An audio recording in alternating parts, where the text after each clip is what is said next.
இப்போது மாங்காய் ஊறுகாய் பண்ண போகிறேன். அதுக்கு இதில் மாங்காய் எடுத்து வச்சுருக்கேன். இந்த மாங்காவை இதில் போட்டுக்கலாம்.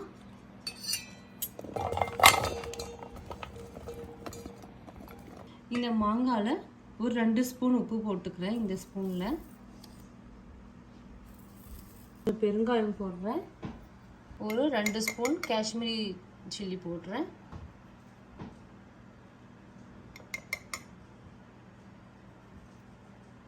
கொஞ்சம் கடுகும் கொஞ்சம் வெந்தயம் வச்சுருக்கேன்.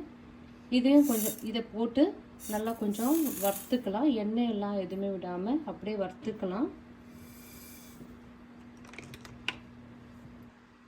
இப்போது கடுகு வெடிக்க ஆரம்பிக்கும். அந்த ஸ்டேஜில் எடுத்து இந்த மிக்ஸி ஜாரில் போட்டு பவுடர் பண்ணிடலாம். வெடிக்கிற சத்தம் வருது. இப்போது இதை எடுத்துடலாம். இப்போ எடுத்து இந்த மிக்ஸி ஜாரில் போட்டு அரைச்சி கொண்டு வந்துடுறேன். இதுக்கு தேவையான நல்லெண்ணெய் விட்டுக்கிறேன். இதில் இப்போ ஆயில் வந்து சூடாகட்டும். இதை எடுத்து மாங்காய் ஊறுகாயில் போட்டுடலாம். இப்போது ஆயில் நல்லா சூடாயிடுச்சு. இப்போ இதை எடுத்து இதில் போட்டுடுறேன். அந்த மிளகாவும் இந்த மிளகாத்தூளும் இதுலேயே நல்லா வெந்துடும். இது கூட எடுத்து வச்ச வெந்தயம் கடுகு பொடியும் இதில் போட்டுடுறேன்.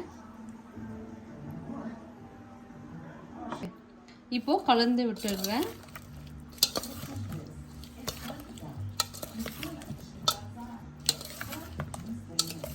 இப்போது மாங்காய் ஊறுகாய் ஆயிடுச்சு.